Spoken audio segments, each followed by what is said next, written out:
Hello, my friend. Welcome to Dreamy Nights. A quiet evening has arrived, and with it, a tender place to rest. The hour feels like candlelight held between careful hands, where breath loosens and thoughts move like slow water. The day's edges soften. The heart grows lighter, not from effort, but from gentleness. Here, the story waits like a door left slightly open, lamplight spilling onto the threshold. Step no further than comfort allows. Let calm draw near as a shawl of hush and warmth. When the mind is ready to loosen its hold, the night will gather it kindly. A forest breathes under a sky the color of warm tea, the last light steeped in amber. The leaves, thin as pages, rustle with the softest articulation, a language of dry silk and air. A mild chill settles close to the earth, the kind that clears the senses without a bite, and the scent of pine and leaf mold rises like a memory. Every branch draws a dark line against the dimming glow, and the day folds itself with a quiet precision, crease by crease, until evening holds the shape of rest. At the edge of a clearing, a small bench weathered smooth as river stone waits beneath a maple. Its wood is pale where sunlight has long laid its hand. Its grain is dark where rain has traced it. A scatter of leaves rests upon it. Copper marigold and dull rose, each one edged in a fragile curl. A moth drifts through the air, powdery and unhurried its wings, catching the fading light like two small moving petals. The hush settles deeper, and the forest's slow pulse becomes the only rhythm to notice. The air carries a faint sweetness, a distant echo of apples warmed on a windowsill, though no house stands near. That suggestion lingers in the cool mingling with the woody green of moss and the faint iron of damp bark. A breeze arrives as if walking softly among friends, raising a concert of leaf whispers. They murmur and hush again like tides, in miniature small waves of sound brushing the shore of silence. Across the clearing, the last sunbeams loosen into threads, then dissolve, and a gentle dusk, the color of drifted ash, spreads from tree to tree. A kettle of enamel blue rests on a flat stone, still warm from a modest fire earlier in the afternoon. Thin wisps of steam feather the air each time the lid taps softly, and the scent of chamomile and clover leans into the evening. The kettle's handle bears the faint gloss of use, and when lifted, it creaks with a friendly, familiar sound. A cup sits beside it, porcelain with a hairline crack like a silver vein ready to be filled. The stone beneath holds residual warmth that meets the cool of the coming night, and a delicate fog rises where warmth greets chill. The cup is warmed first with a little swirl of hot water, a small, careful ritual that brings heat to its thin walls. The water is emptied onto the soil, turning a patch to a deeper brown, dark and clean smelling.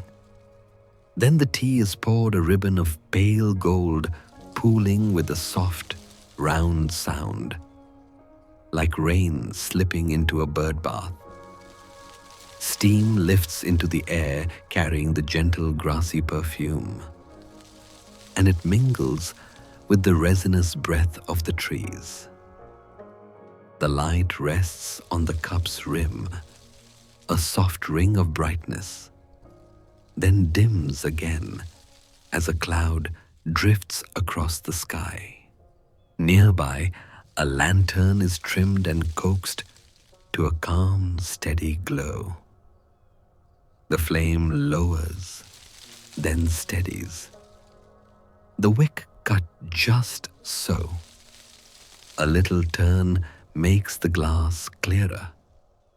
On the lantern's pane, a thin film of dust is brushed away with the back of a sleeve, and the glass shines faintly clean as a shallow pond at dusk. The lantern's light is the color of honey and straw. It does not insist. It simply exists, a pulse of warmth against the bluing air, a small hearth for the eyes.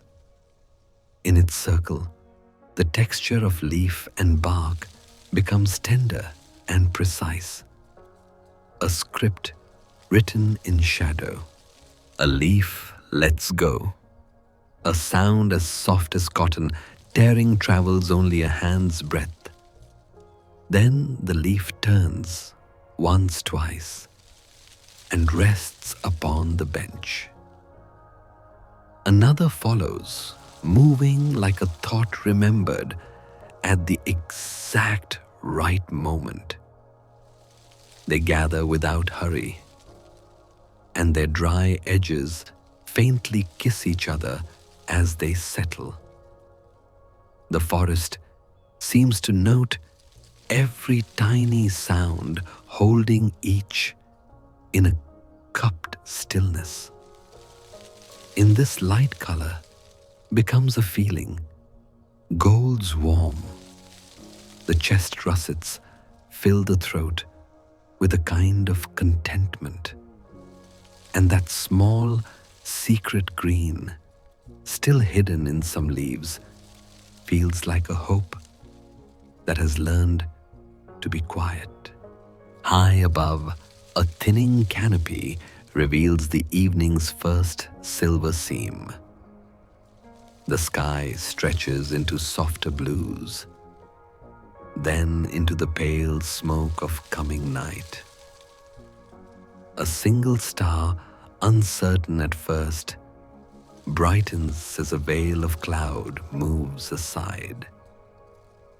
Under that steady eye, the forest breathes again in the gentle sifting of needles, in the far-off tick of a twig, cooling and contracting in the quiet repositioning of small lives. The scent shifts, becoming more mineral as dew begins to think of forming on the edges of leaves. The world is not falling asleep. It is remembering how to rest. The cup is lifted, and the warmth of the porcelain passes into the fingers, as if the material were not boundary, but conversation.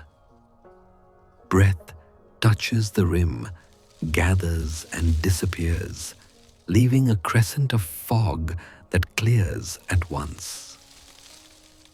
The first sip is a bloom of meadow and softness, a low sweetness that does not claim the tongue, only visits it. As the tea moves inward, the chest opens to an easy quiet, and the shoulders, the ancient stones of the body, set themselves down. The kettled hush of the forest sleeps within the steam, then rises once more, and night lowers another shade. A small cloth folded neatly is drawn from a pocket, and used to dust the bench.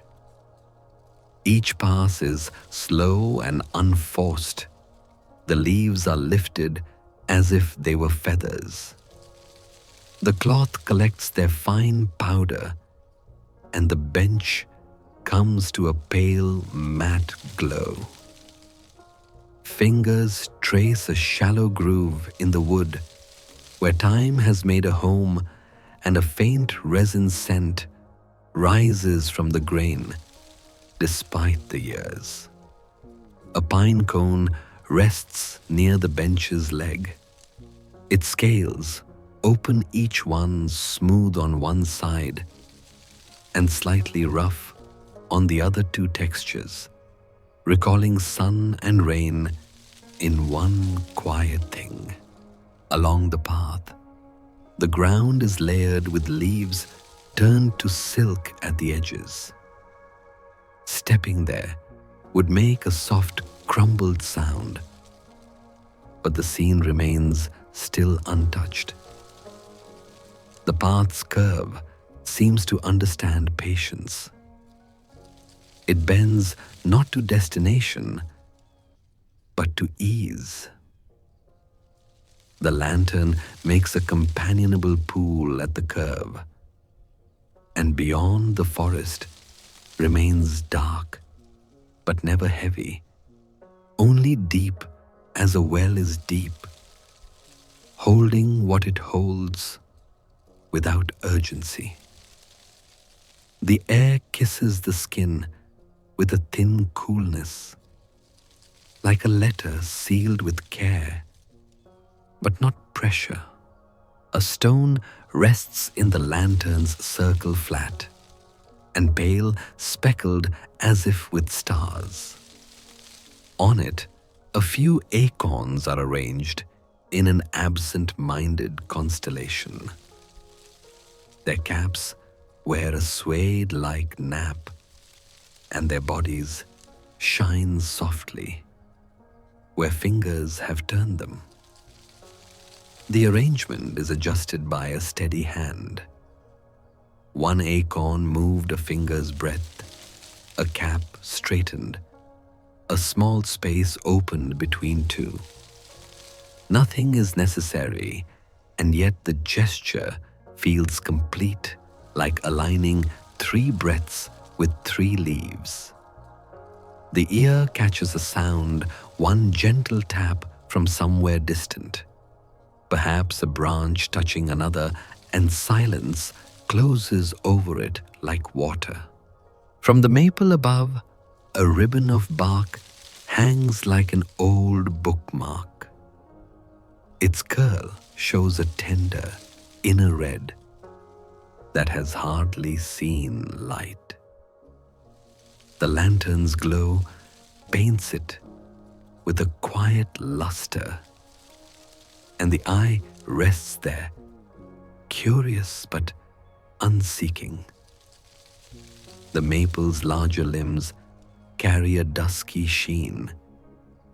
Where earlier sunlight warmed them, now cooling to the temperature of the air.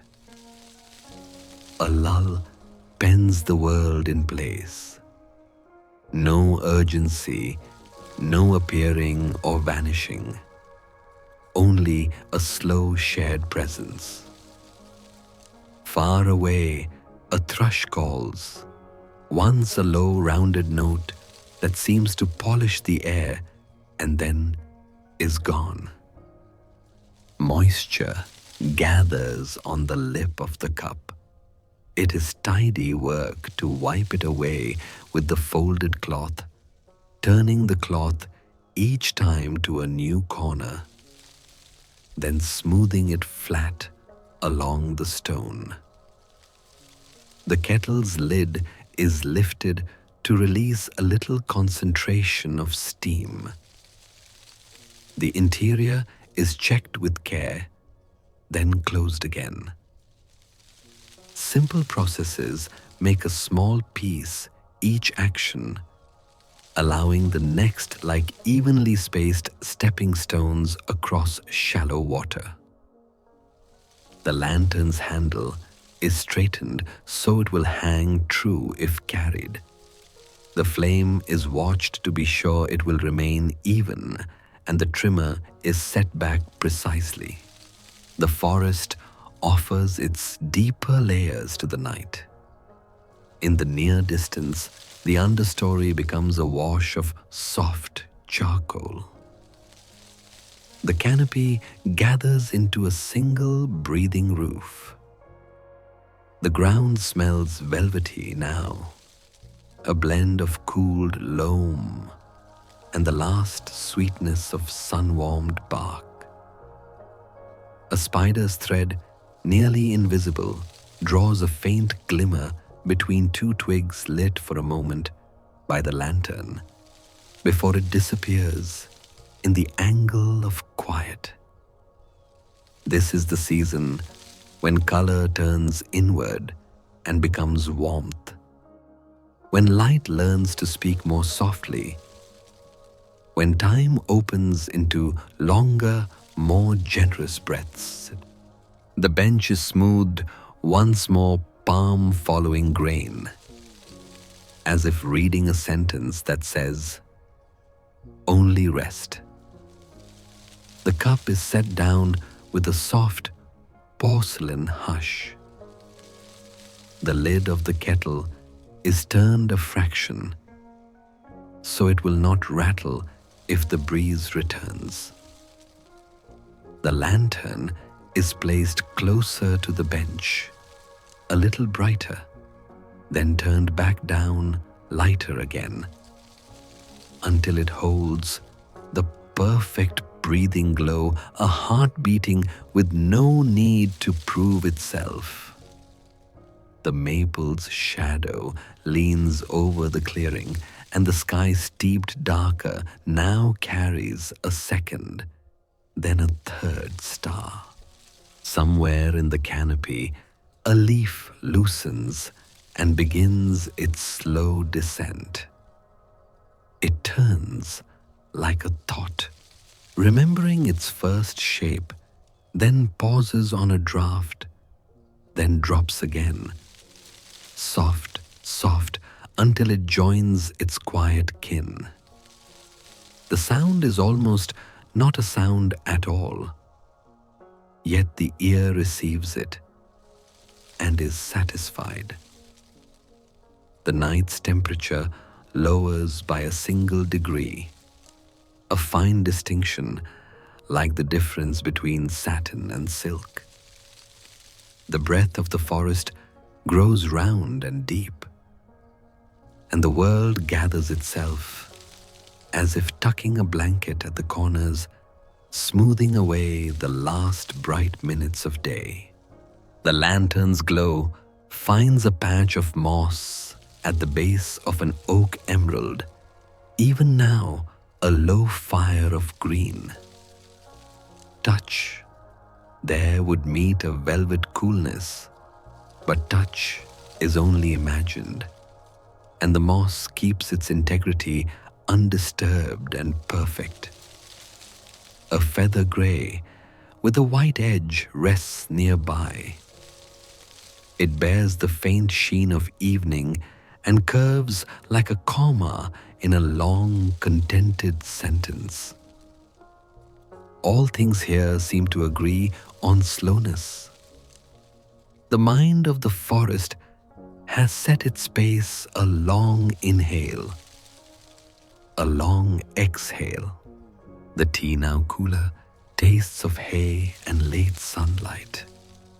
It is finished with gratitude, not for any reason, but because comfort sometimes knows when it has reached its own completion. The cup is rinsed with a small pour from the kettle. The water pools on the stone, then slips over its edge and disappears into the earth with a delicate, almost musical sound. The cup is dried with the folded cloth. The cloth now warmed the porcelain, now quiet, and set gently into its simple place. The kettle is eased aside, The stone remembers warmth. The soil accepts it. Night carries itself into the clearing on careful feet. The sky has grown into a depth that pulls the eye upward without effort, generous with space and modest with light. The whisper of leaves becomes more sparse, as if the trees themselves have settled their conversations for later. From far off, a soft trickle, perhaps a narrow stream, threads the silence with a metallic sweetness. It does not disturb, it completes. The maple, the bench, the lantern, the cup, the stone, the acorns, each has become part of a single held note, an autumn chord played pianissimo. Now the lantern is turned down to the gentlest breath of flame. The glass shows a glow like the memory of summer kept in winter's pocket. The clearing holds its composure. The forest has put on the evening's deeper garment, trimmed at the hem with dew and stitched with the silver of first stars. Everything waits but for nothing. Everything rests, but not from labor, only as a natural shape of being. A final leaf lets go, lands soundlessly on the cloth, folded on the stone, and remains. Evening has settled like a soft shawl across the clearing.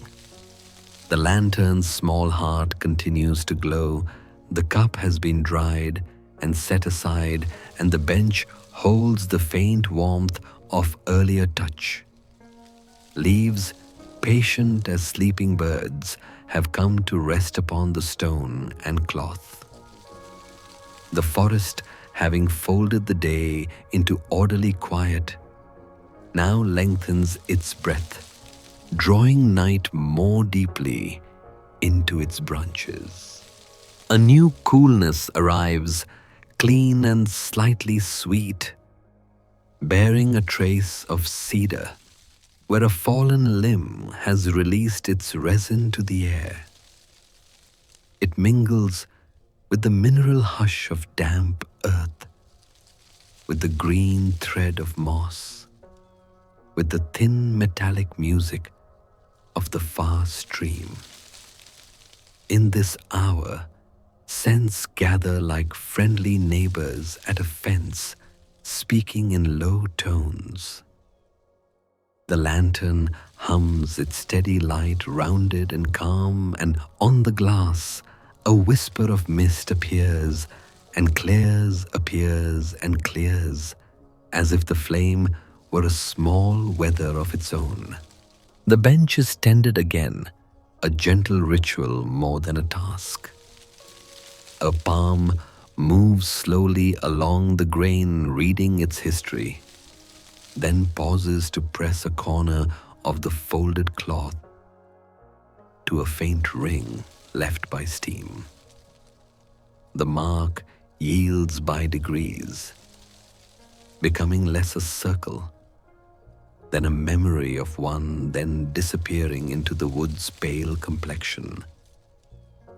2 leaves are lifted aside, one russet one, the color of old brass, and placed together on the stone as if they were a pair that had been looking for each other. The cloth, now cool and dry, is squared neatly, its edges aligned with the stones, a simple geometry that pleases the eye.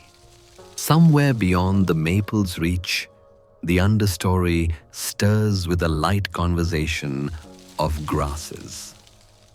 That murmur swells and thins like tide over pebbles, a quiet that has learned to sound like motion.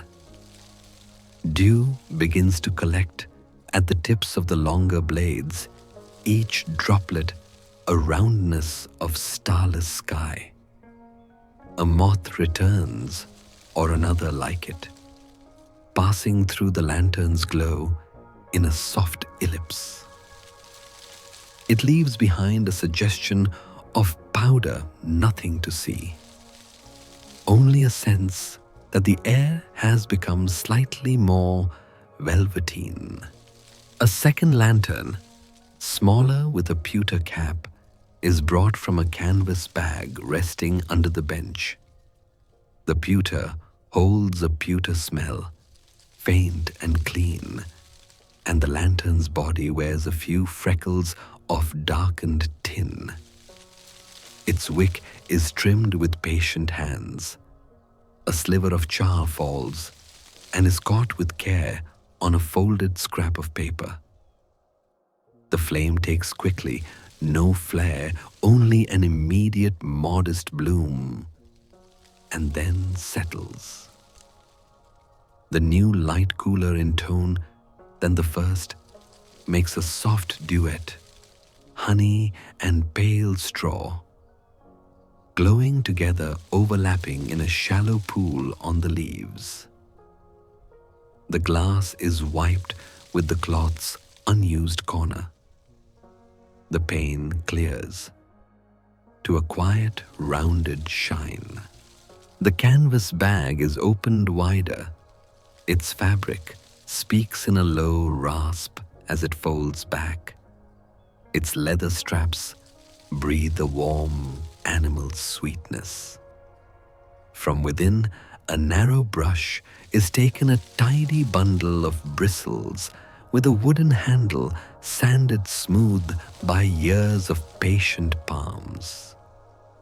The brush passes over the stone in calm strokes, lifting a drift of leaf dust and the small sugar of dried bark. Each sweep makes a sound like a whisper stirred in a shell. The dust gathers in a small fan, then is guided into a hollow at the stone's edge where it belongs without regret. Another item emerges, a thin woolen throw the color of smoke. It unfolds with soft percussion, the fabric sighing as it releases its creases, and a faint lanolin note rises and dissolves. The throw is draped over the bench, with care aligned with the grain, so that its fringe hangs evenly. A corner is smoothed, then smoothed once more, less for perfection than for the pleasure of feeling wool become obedient beneath a palm. The bench, with this gentler layer, seems to soften its posture, inviting the long patience of night. The smallest processes become their own lanterns. A match is struck, not for fire, but for fragrance. A slender stick of cedar incense is touched to flame, then encouraged to ember. Smoke blossoms pale and ribboned, carrying a resin-bright sweetness, with a shadow of earth beneath it. The incense is placed in a shallow dish porcelain with a faint celadon bloom, and the smoke climbs in a single delicate column before loosening into the air. That fragrance threads through the clearing and into the first layers of trees, an offering that asks nothing in return. Above the clearing, clouds thin to gauze, and the moon reveals itself more fully round, but not insistent, a gentle mark of measure. Where the light touches the maple's bark, silver wakes in the grooves and sleeps in the ridges. A breeze moves through faint as a folded page opening, and the leaves answer in soft consonants. The sound is not words, and yet it communicates. And what it communicates is an agreement. The forest will rest as the body of night rests. The body of night will rest as the forest rests. The acorns on the stone are reconsidered. One is turned until its cap aligns with the grain of the wood nearby. Another is placed so its shadow completes a small crescent on the stone's pale face. The pewter-capped lantern is shifted 2 finger widths so the overlap of light becomes a soft lens that rounds the edges of everything it touches. A tiny beetle, polished and unhurried, travels across the stone's edge, pauses at the fringe of wool, and decides gently in favor of moss. The sound of the far stream grows a touch more articulate, as if the air has thinned to allow each note to settle more cleanly on the ear. It speaks of smooth stones and clear runnels of water learning the same path anew each night. That watery brightness counters the deeper velvet of the surrounding quiet and makes completeness of contrast. In the canopy, the smallest leaf turns to present one silvered side to the moon, then returns to shadow a modest theater attended only by silence. There is a jar in the canvas bag with a lid that loosens after a respectful moment. Inside, pressed sprigs of lemon balm and a few crystals of sugar clear as frost. The sprigs are set upon the stone, their green, a memory of afternoon gardens and gentle sun. A single leaf is rubbed lightly between finger and thumb, releasing a clean fragrance that brightens the cedar sweetness without disturbing it. The crystals catch lantern light and give it back in small, neighborly stars. The jar is closed again with a soft glass thread and returned to its place. A small leather notebook rests beside the bag, humble and brown, its corners rounded by time and usage. It opens on still air. The paper is thick and softly toothed, taking graphite like fine fabric, accepts dye. A pencil, sharpened to a useful dullness, waits without impatience. On the page lines appear neither words nor pictures, but gentle measures of light, and dark the curve of the bench's shadow, the outline of the maple's lowest branch, the small geometry of acorns and their companionable gaps. The pencil's sound is a hush within a hush, the page breathing under the weight of meaning that doesn't need to be named.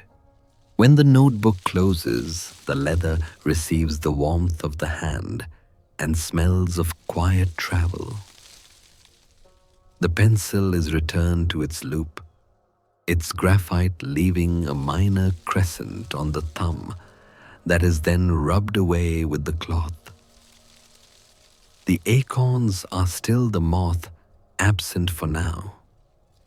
The incense a delicate seam between moments. The throw is adjusted at one corner so that it falls in a single unbroken line. The lanterns hold their conversation of light, low-kind, and unambitious. The path leading out of the clearing rests in a patient curve. No step follows it, and yet it seems walked by the gaze itself, which moves along its line and returns soothed. Dew finds the path in the places where leaves are thin, and the soil breathes up a coolness that softens the air at ankle height. The forest's breath deepens. The listening grows rounder. A cricket draws a thread of sound across the scene, not as announcement, but as texture, weaving the edges of silence so they will not fray. The kettle stone keeps a low memory of warmth. The porcelain dish holding the incense holds a warmer memory, still like a teacup that has only recently said farewell to heat.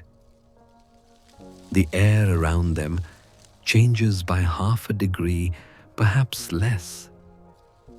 And even that small shift feels like care.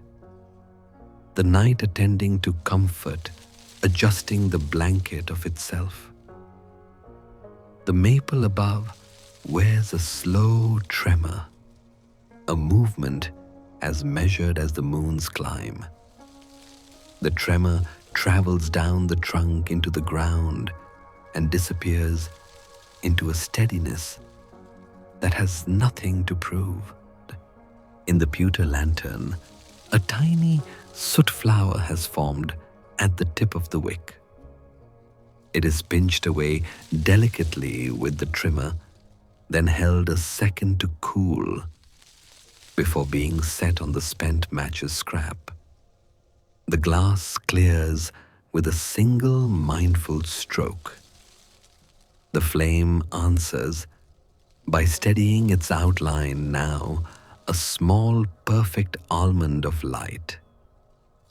The act occupies little time, but time seems to empty itself around it so the gesture can exist without hurry.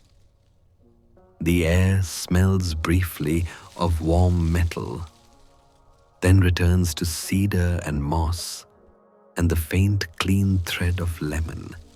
A breeze, no stronger than a thought, touches the incense and coaxes the smoke to draw a line toward the path, then upward, then nowhere in particular. The column breaks and reforms. The fragrance refreshes itself at the same time. In the new angle of smoke, the two lanterns seem to float islands of brightness on a lake of dusk. Between them, the stone shows a softness like chalk underwater. The grain of its surface blurred into a restful monotone.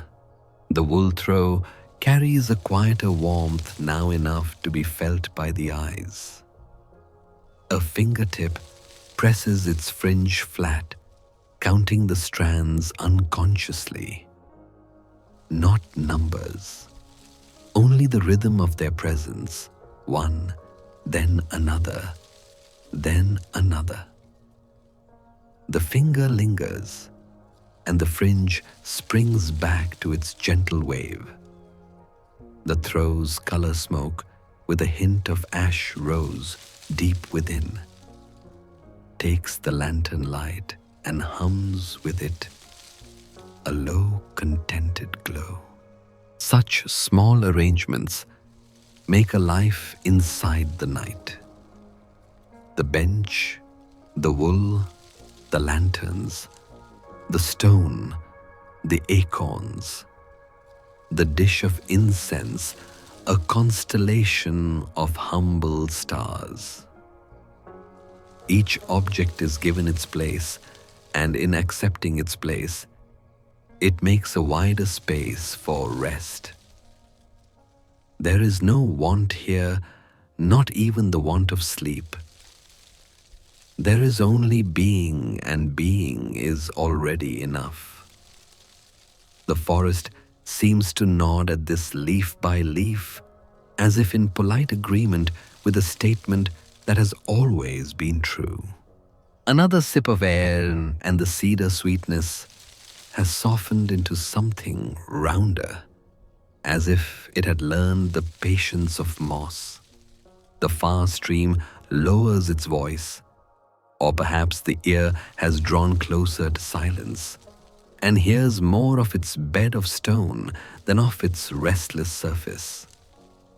The clouds thicken slightly, then part, leaving the moon with a thin halo. Around the clearing, the birches, white with a faint green vein, dim and brighten as the halo shifts the silver in their bark like a phrase whispered twice and then let go. On the notebook's closed cover, a circle from the porcelain dish has impressed a faint ring of ash.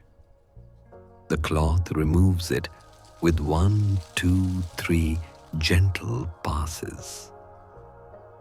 The cloth is folded again, corners nested, and laid atop the canvas bag like a final considerate sentence.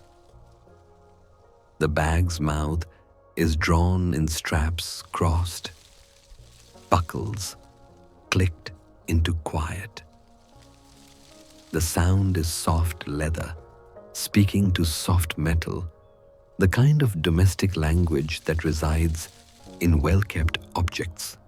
The maple gives a mild sigh. Somewhere, a single leaf makes a tender landing in the wool, soundless but visible, its stem like a small stitch that binds evening to night. The leaf is not moved. Its presence is right where it is, and the rightness of it speaks to everything else. The lanterns complete their duet.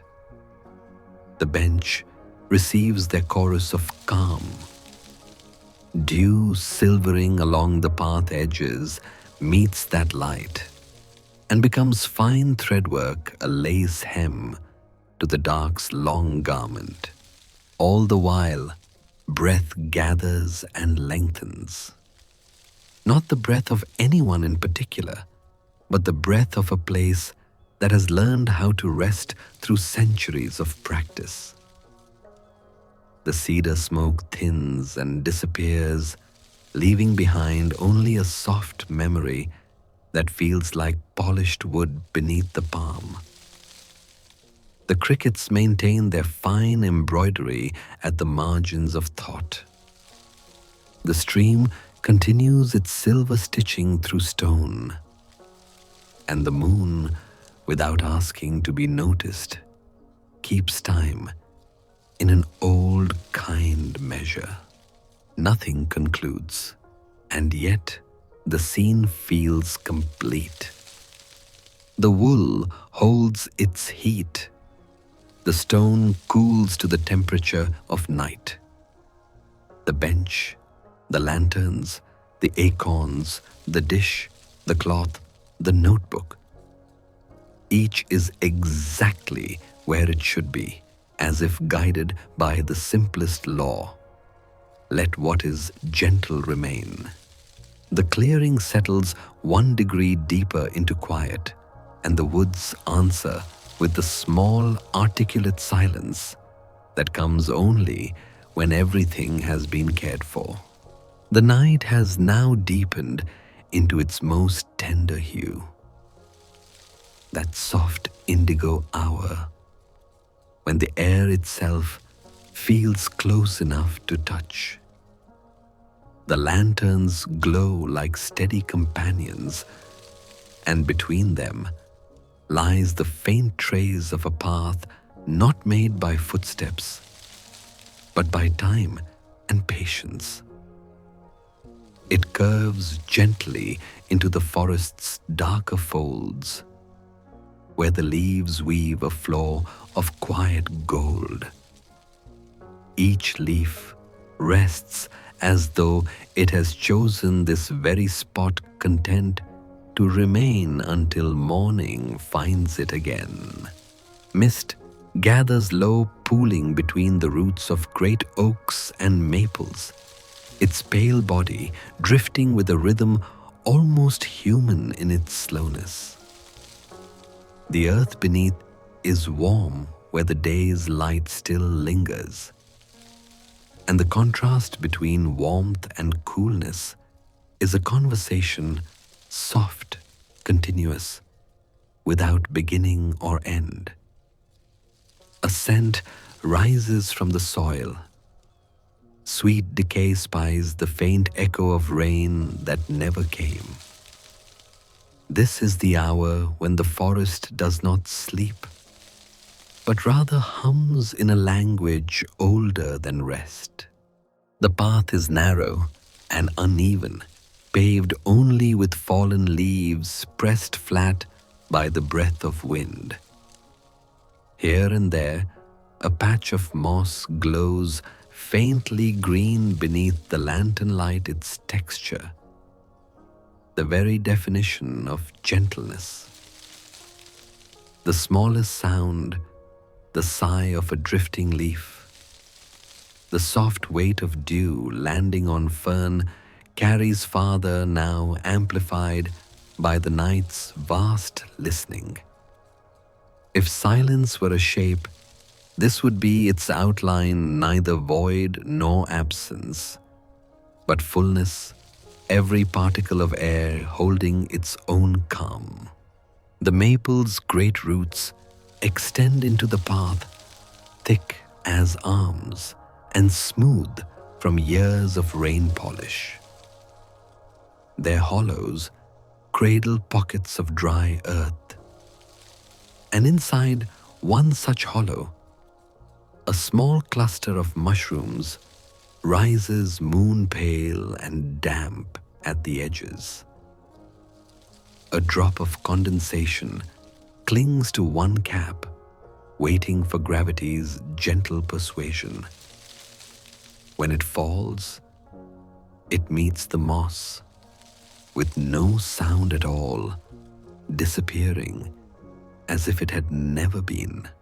A hand, steady, deliberate, lifts the smaller lantern.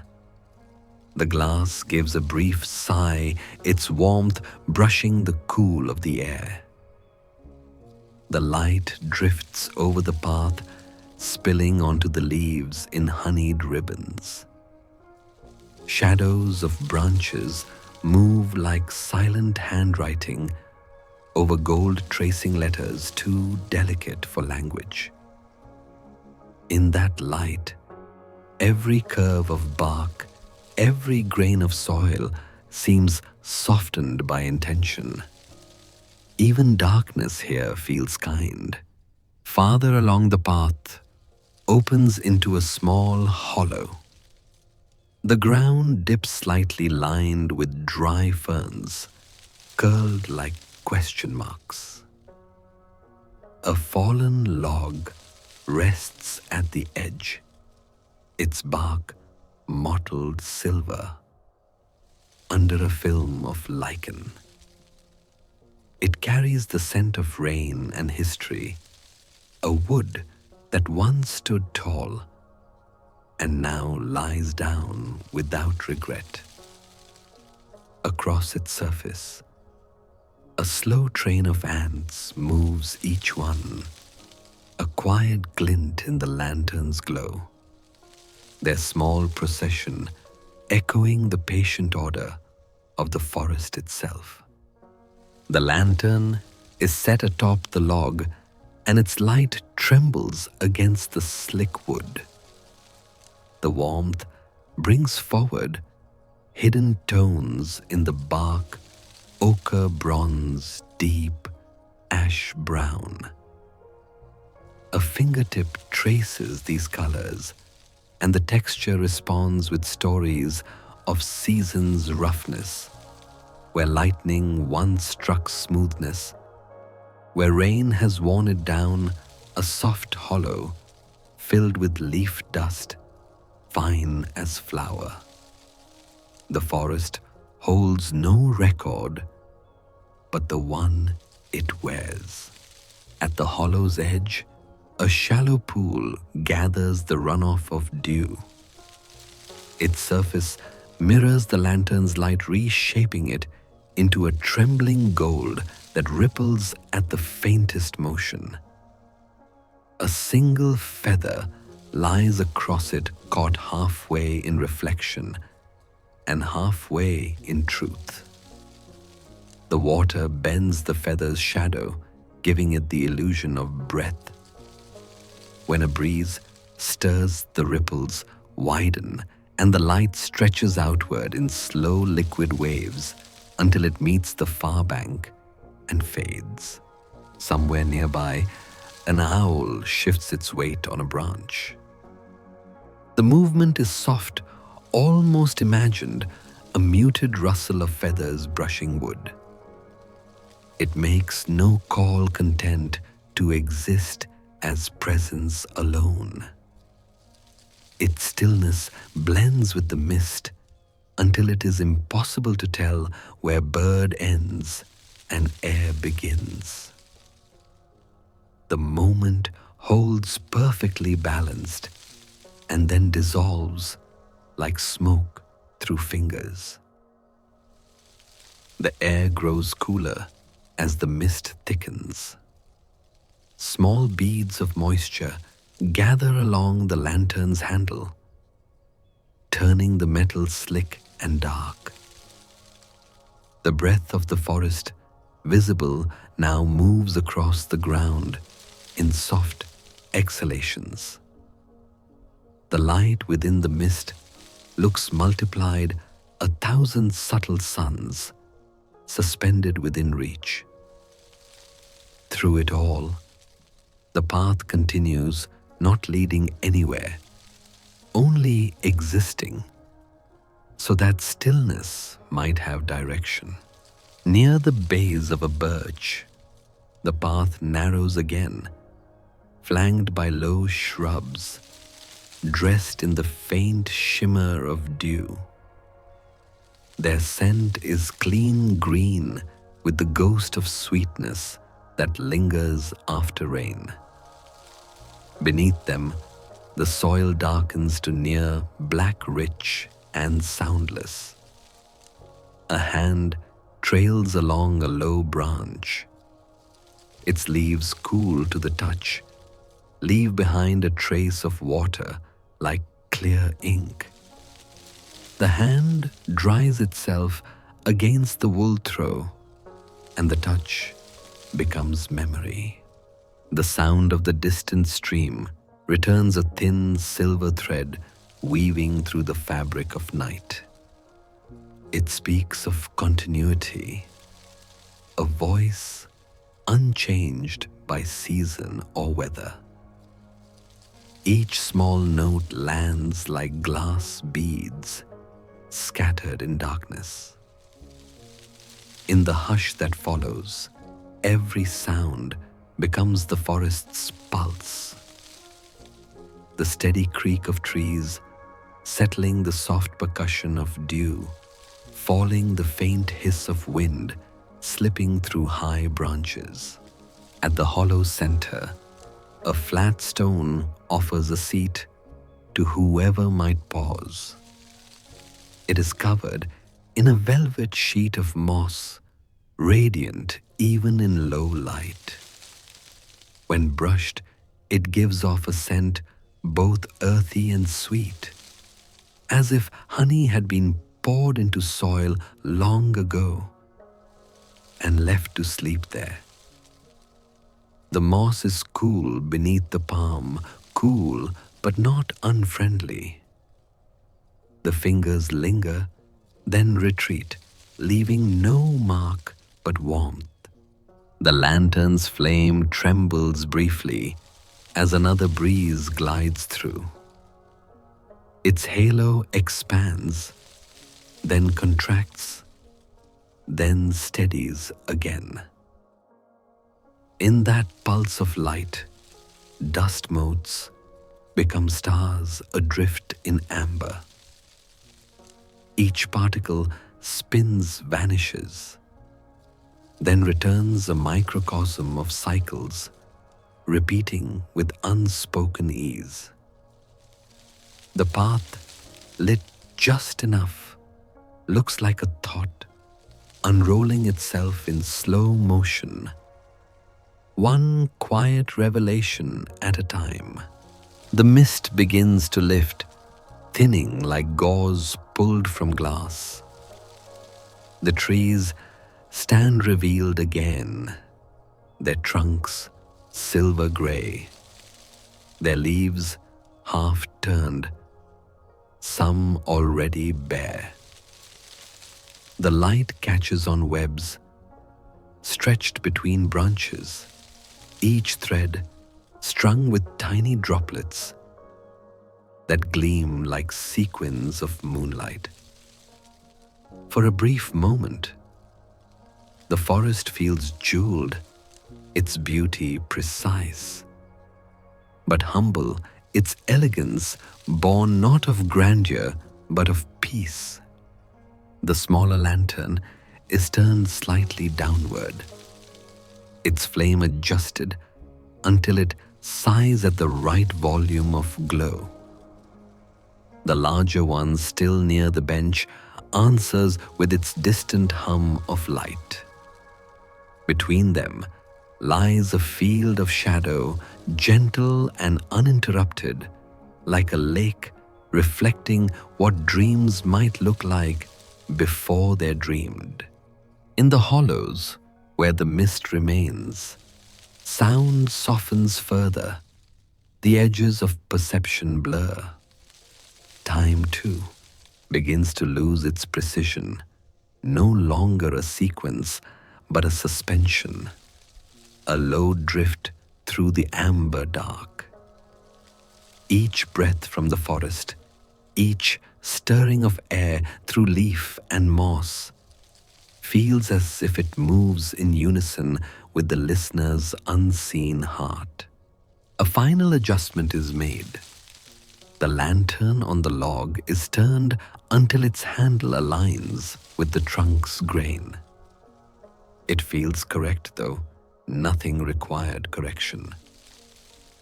The scene holds its balance, gold upon grey, warmth upon coolness, silence upon silence. The feather on the water still floats unbroken, though its shadow has merged with the pool's surface.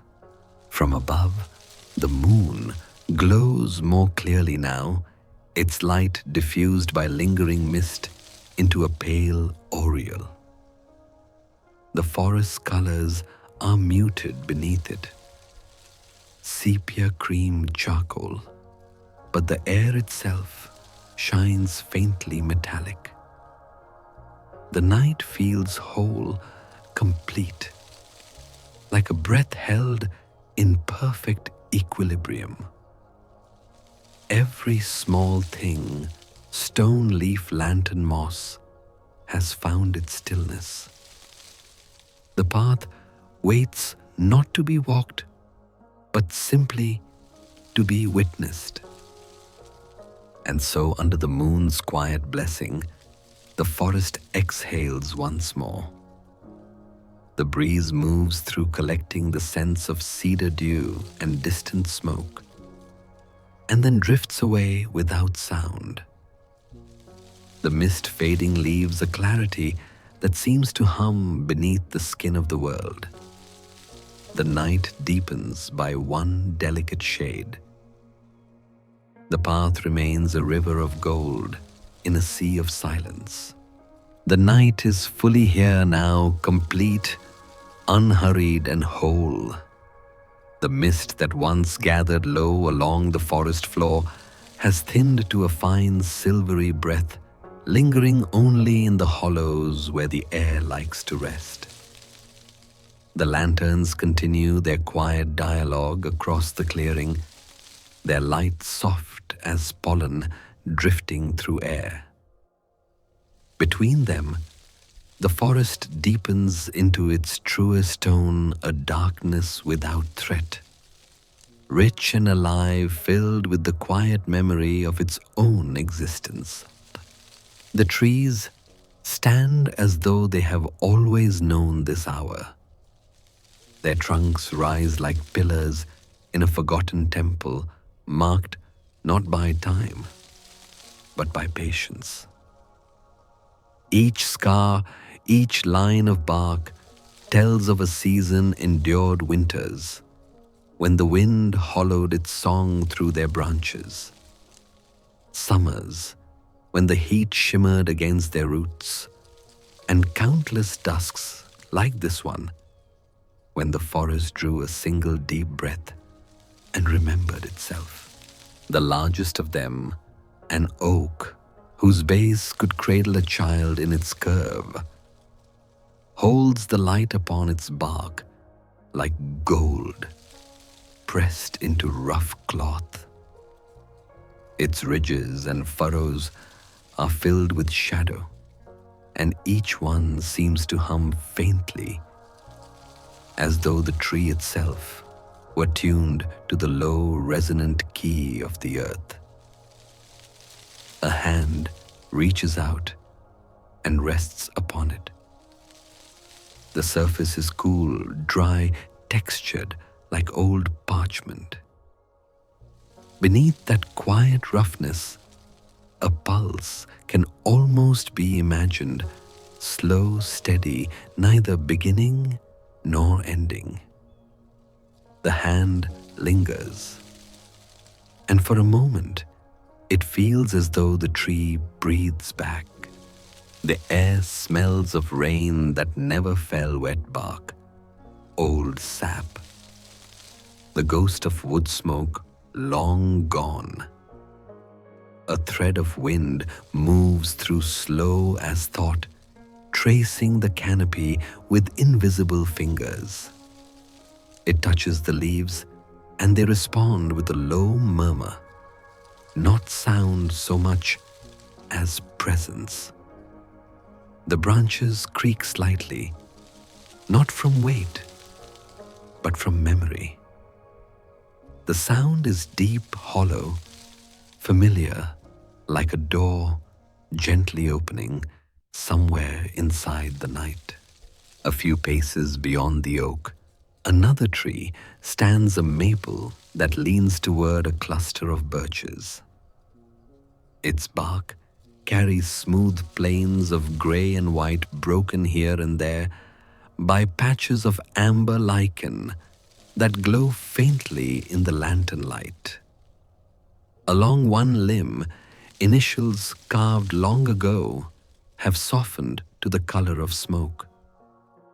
The letters are still there, but their meaning has long dissolved, returning to the greater language of weather and time. The forest keeps such things not as relics, but as gestures absorbed into its slow remembering. Between roots, the earth breathes softly. Ferns curl against the soil, their undersides beaded with dew. A slug moves through them, leaving a thread of silver that catches the lantern glow for an instant, then fades. Its passage is deliberate, its silence immaculate. The forest accepts it without remark. Everything here, no matter how small, belongs entirely to its place. An acorn falls a single note in the long silence.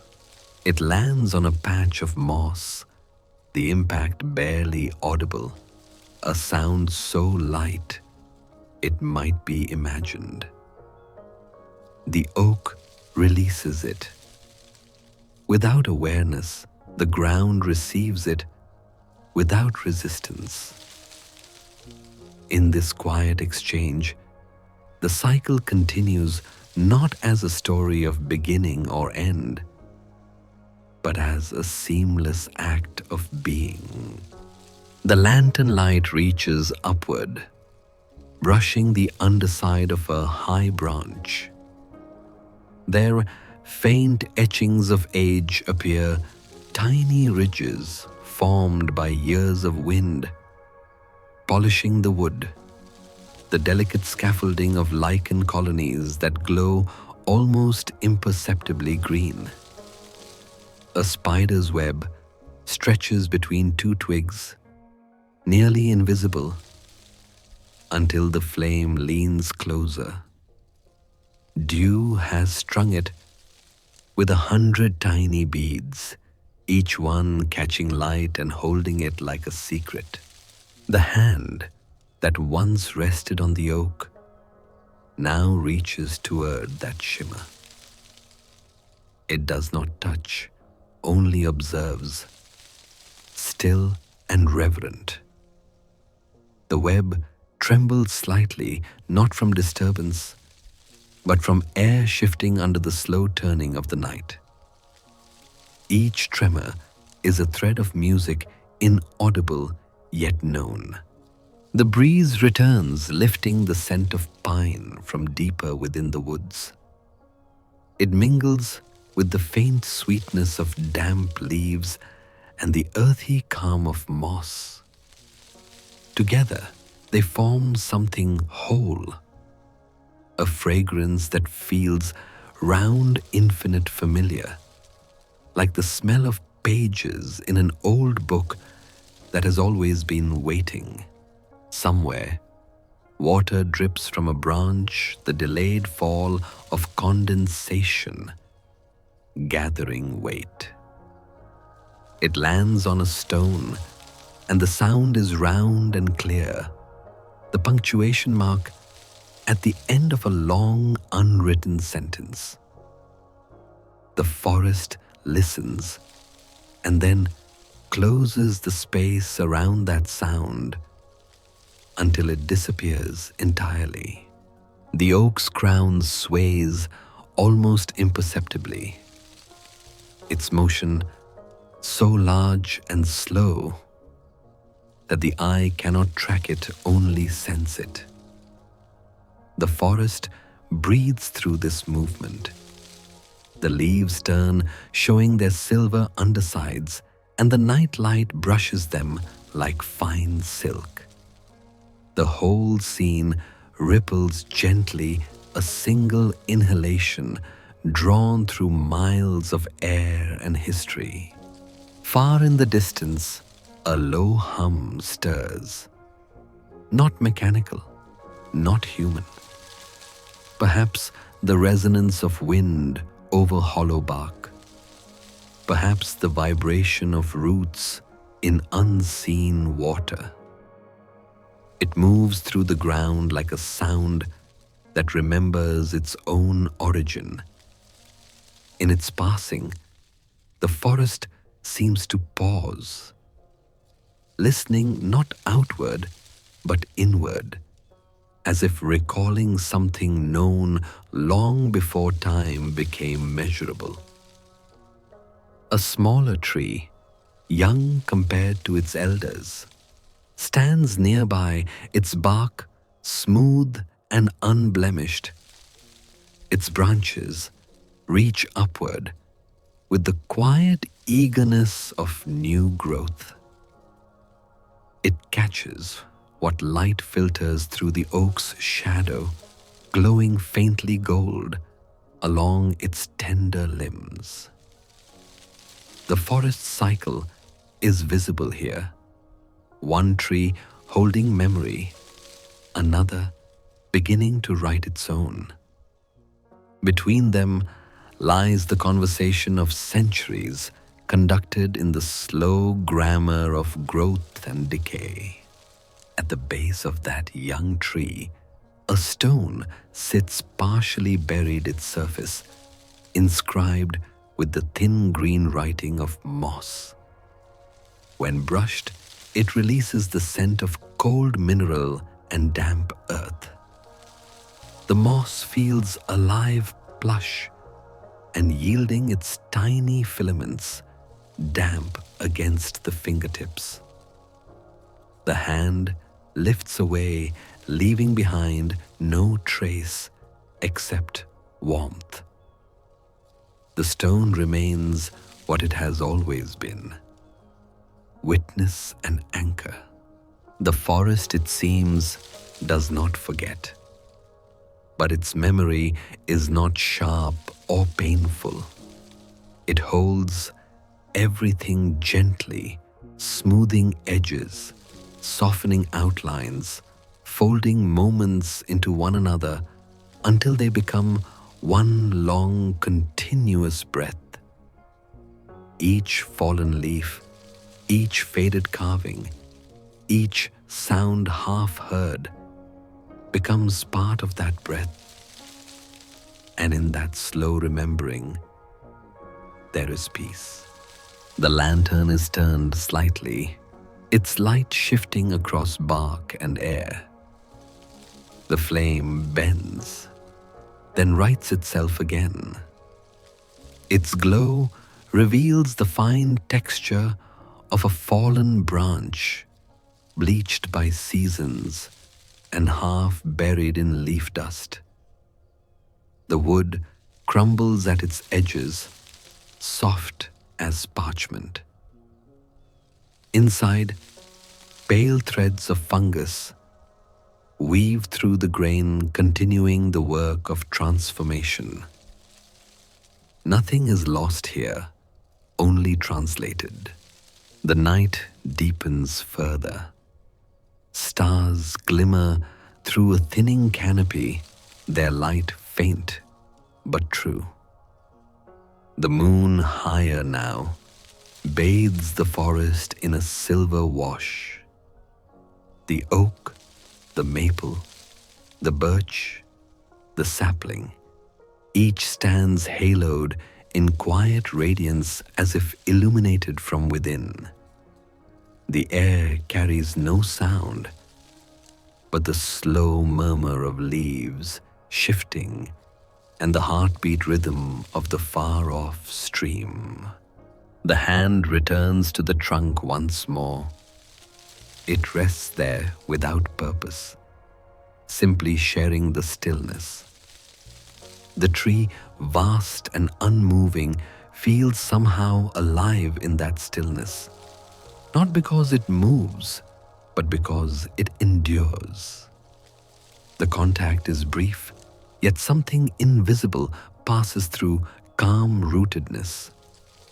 The memory of having been part of something larger and older than thought. The lantern's light begins to lower as its oil wanes. Its glow narrows into a soft, steady heart of gold. Shadows grow longer, deeper, merging into one great hush. The air grows cooler still, brushing gently along skin like silk drawn across stone. The forest, now fully settled, exhales again, and the night seems to expand with that breath. Above, a leaf releases from its branch. It drifts downward, turning once, twice, then lands near the lantern. Its surface gleams faintly gold, edged with brown, as if it still remembers sunlight. It rests there quietly, perfectly at peace with where it has fallen. The forest accepts it, folds it into memory, and continues its long, patient dreaming. The trees remember, and in their remembering, everything finds its place. The living, the fallen, the sound, the silence. Even the air seems to recall what it once carried. The night, vast and unbroken, gathers all of it gently into its endless, unhurried embrace. The forest has grown quieter still, a stillness so deep it feels woven from breath itself. The night holds its balance between darkness and light, a poised hush where nothing disturbs and everything belongs. The trees no longer speak, they listen. And in that listening, something begins, soft, rhythmic, inevitable, the first notes of autumn's lullaby. It starts faintly, as though the air remembers a forgotten melody. One leaf loosens from its branch, its stem releasing with the gentlest sigh. It drifts, neither falling nor floating, just moving in slow spirals through the dim glow of moon and lantern. It turns once, twice, then settles upon another leaf already resting on the earth, a small meeting without sound. Then another follows, and another. Each one lands with its own quiet grace, composing a rhythm so delicate it could be mistaken for silence. A soft percussion of the world letting go thousands of tiny gestures of surrender. It is not a sound to hear with the ears, but one that hums deep within the body where calm begins to take root. The lantern light plays upon the descent, turning every leaf into a flicker of gold copper or shadowed amber. They move like embers without flame, slow and weightless, floating down through the silver air. When they meet the earth, they layer themselves in patterns beyond design, every fall precise in its randomness, every stillness earned. The air grows cooler, the scent of earth stronger. A faint breeze stirs just enough to lift the edges of fallen leaves and let them shift against one another. 1,000 whispers joining hands. The sound is tender, granular, almost human in its softness. It is the forest breathing through time. It is the memory of everything that has ever learned how to rest.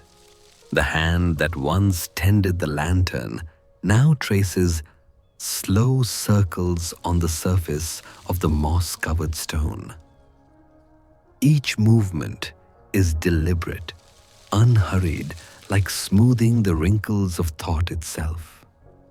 Beneath the fingertips, the moss yields damp and plush cool to the touch. Tiny droplets of dew cling to its surface, sparkling faintly in the light. When the hand lifts, the moss springs back into shape as though it too breathes. Somewhere close, a leaf falls against the lantern's glass and clings there, its veins glowing faintly in the amber light. It trembles for a moment, then slides down slowly, leaving behind a faint trail of moisture before joining the others below. The flame within the lantern flickers, once acknowledging the gesture, then steadies again. In this small exchange, something sacred unfolds, the tender choreography of light and letting go. The air carries a faint scent of apples, now not sharp or sweet, but mellow, aged like the ghost of a distant harvest. It mingles with the musk of bark and soil and the faint smoke of the burned-out incense. The mixture feels ancient familiar, as though the forest exhales memory with every breath. 1,000 seasons live in that fragrance, each leaf a syllable, each gust of air a verse. At the edge of the clearing, the stream can be heard again. Its voice has softened as if it too has grown drowsy beneath the weight of stillness. The water runs thin over stone, creating small liquid harmonies that merge with the forest's lullaby.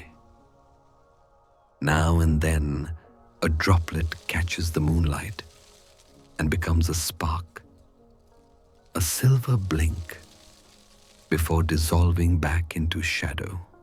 The hand brushes a few leaves aside, revealing the shape of the earth beneath, dark, rich, almost warm. Fingers trace the outline of a small root, threading across the soil like a sentence written in patience. The root hums faintly under touch, alive, but still.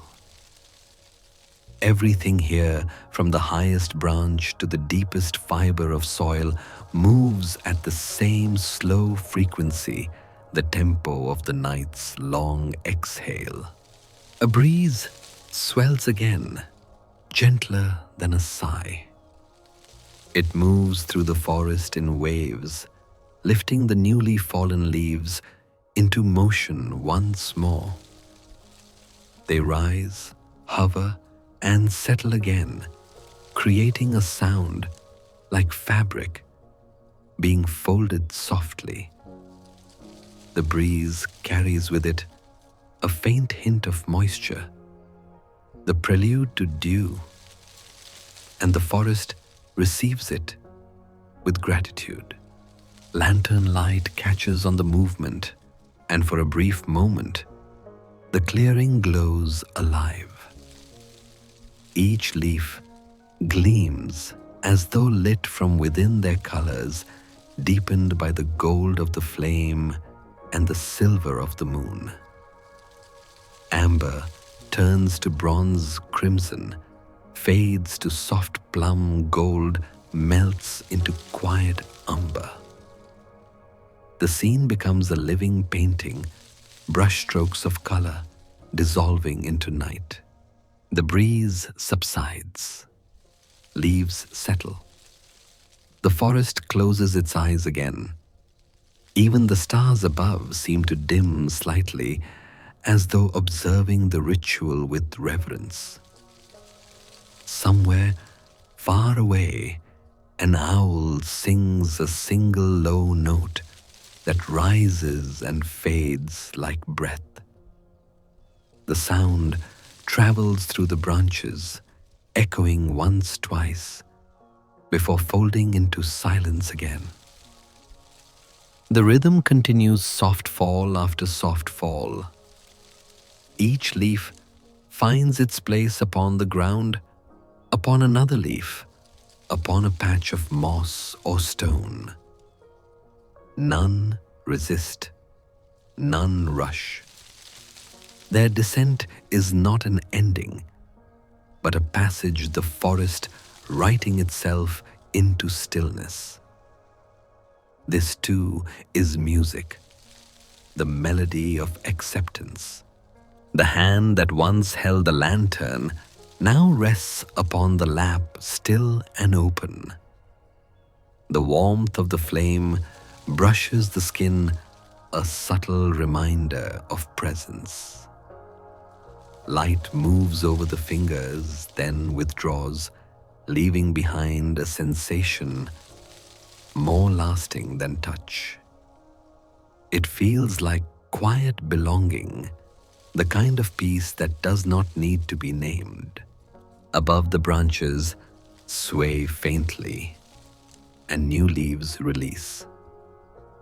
The pattern repeats endlessly, renewing.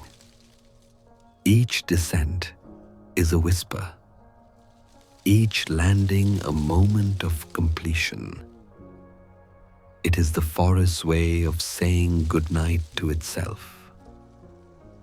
And as it does, the world seems to hum with an invisible harmony, slow, circular, and whole. The air thickens again with scent, dry wood rain in waiting, the faint mineral coolness of stone. In the distance, the first faint mist begins to form again, tracing the low line of the path. It gathers where the fallen leaves are deepest, curling around them, like smoke wrapping them in gentle obscurity.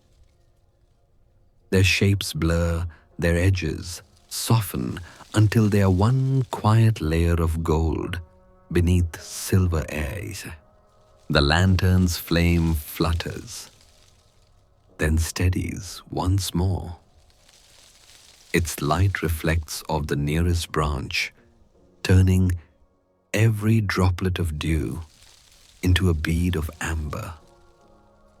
The forest breathes in long, deliberate measures, its rhythm syncing with the unseen listener's heart. Slow, calm, weightless. This is not silence, but fullness, not emptiness, but presence. Each falling leaf contributes to it, a quiet promise that the world too knows how to rest. And still, they fall, one by one, each descent softer than the one before, until the sound of the leaves has merged with the air itself, an unbroken lullaby, ancient and tender, sung by the forest to no one and to everyone. It drifts upward into the night's immense stillness and disappears among the stars. The lullaby has faded, not ended. It lingers like fragrance after a candle is extinguished. The forest stands motionless now, a cathedral of breath and hush.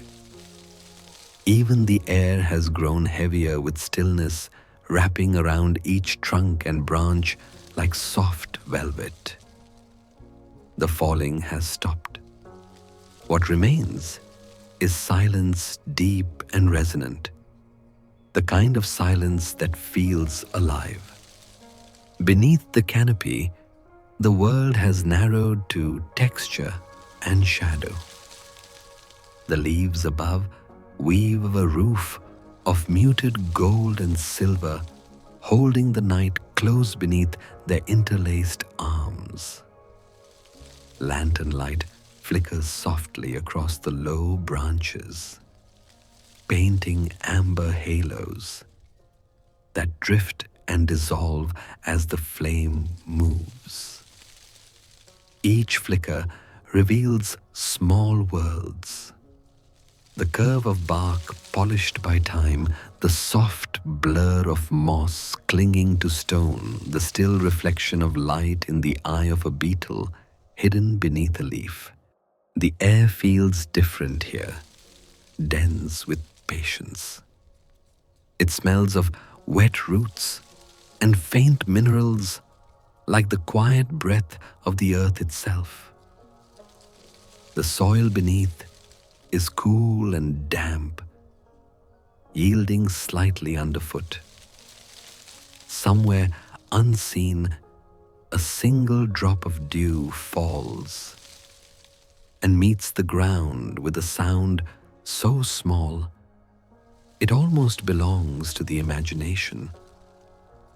The silence that follows is deeper than before, an inhale that seems to never require an exhale. A hand moves through that darkness, fingertips grazing the contours of an ancient root system that threads through the soil like veins beneath the skin of the world. The bark is ridged, cool, alive with texture.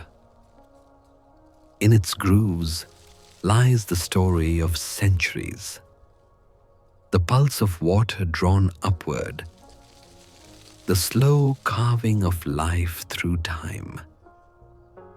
Each ridge feels like a word in a language older than thought, a language spoken in growth, decay, and renewal.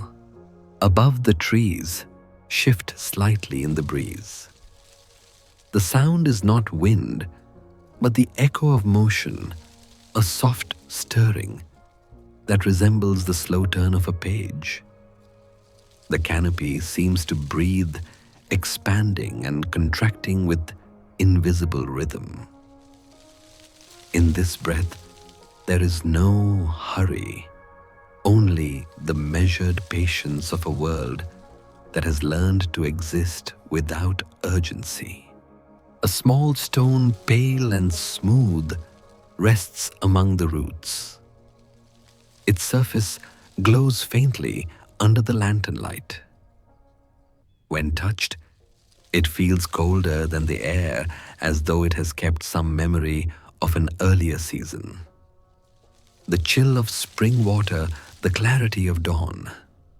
It carries that stillness outward like a pulse of calm moving from the hand into the air around it. The night absorbs it completely. From a nearby branch, a faint sound breaks through the delicate drip of moisture collected at the tip of a leaf. It falls onto another leaf, then onto the earth below. 3 notes, perfectly spaced, perfectly soft. The forest answers not with sound, but with the deepening of silence, as though each droplet has made the night more complete. The air thickens with scent, damp wood, cool stone, the faint metallic sweetness of unseen water. It is a scent that feels alive, as though the world itself were exhaling through the pores of the earth.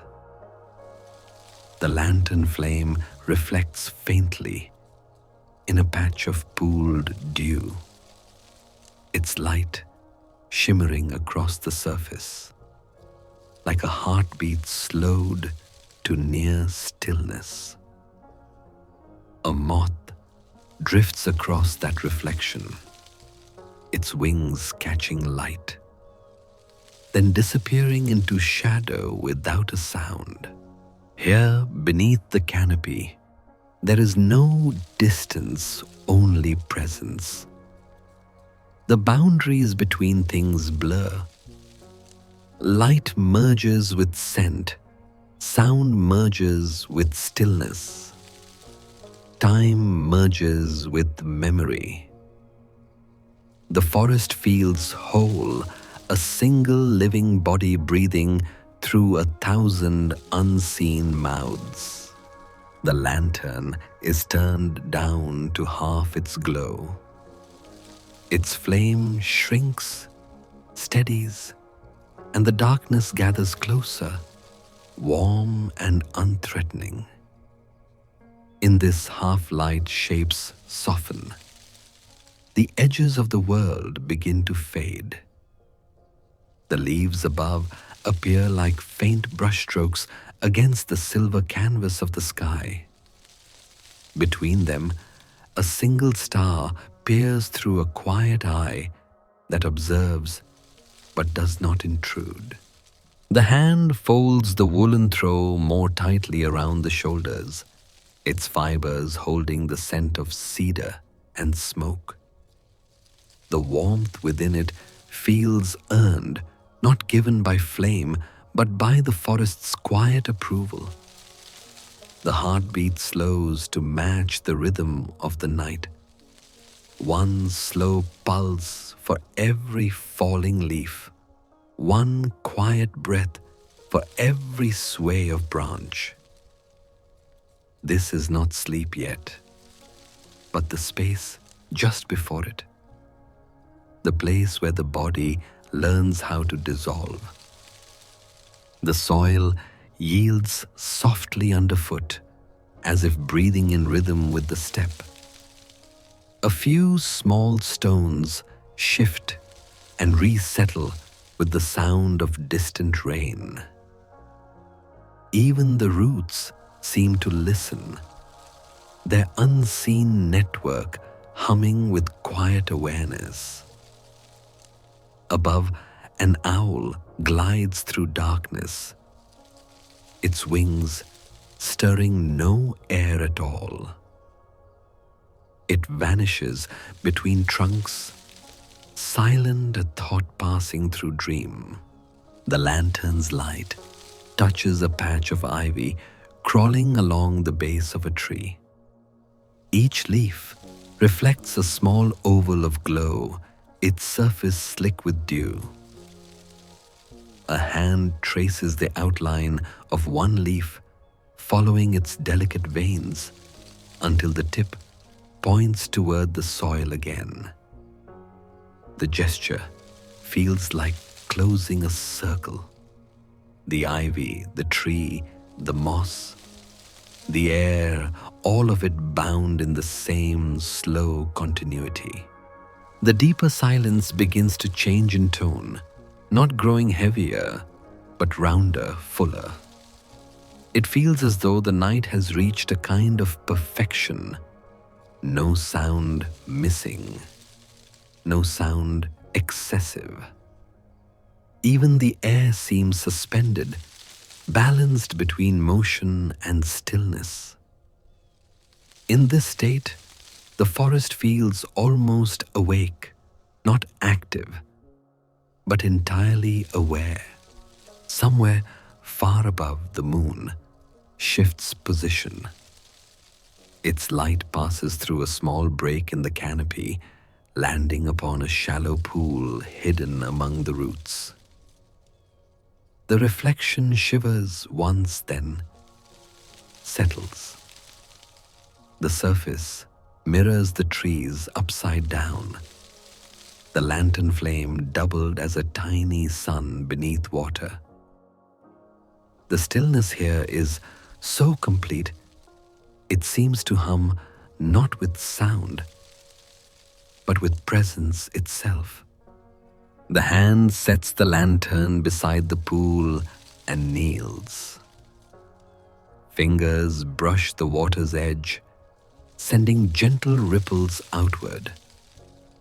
They move slowly across the reflection, distorting moon branch and flame into graceful waves.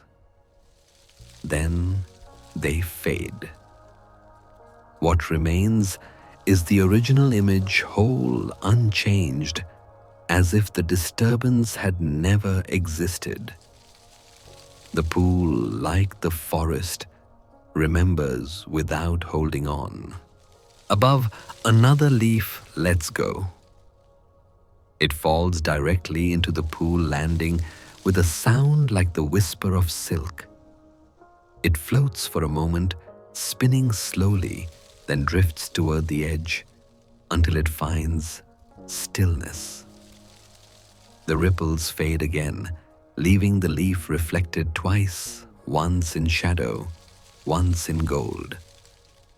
It seems to rest between two worlds, earth and sky, waking and dream. The forest watches itself in that reflection. The canopy shimmers in miniature. The lantern's glow trembles softly. A single star appears on the surface beside the leaf, a silver twin of the one above. For a moment, the night and its mirror become the same thing, infinite circular quiet, beyond measure. The air grows cooler. A thin film of fog begins to rise again from the ground, curling gently around the roots. It wraps the trunks in soft layers like breath upon glass, diffusing every shadow into a gradient of gray. The forest becomes a painting, a study in softness and distance. Every motion now feels slow enough to remember forever. The hand returns to the lantern, adjusting its flame once more. The wick makes a faint sound, a small click, like the sigh of wood expanding in heat. The light steadies. On the nearby stone, a trail of dew reflects it, forming a thin line of amber like a signature left by the night itself. And then silence descends completely. Not the absence of sound, but the arrival of fullness. The forest no longer speaks or moves. It only is. Every branch, every leaf, every thread of mist holds its position, as though listening to a music just beyond hearing. Even thought becomes a kind of stillness, a space without question, without answer, only being. The lantern remains its light, low and breathing. The canopy stretches above, dark and endless, each star a small pulse in a greater rhythm. The forest exhales once more, long and slow, and settles back into itself. In this depth of silence, nothing separates the forest. The air, the listener, all are the same quiet unfolding. The night, now perfect, waits for nothing. It only holds, and within its holding, the world rests exactly as it should. The forest, having surrendered to silence, now finds itself on the threshold of something softer.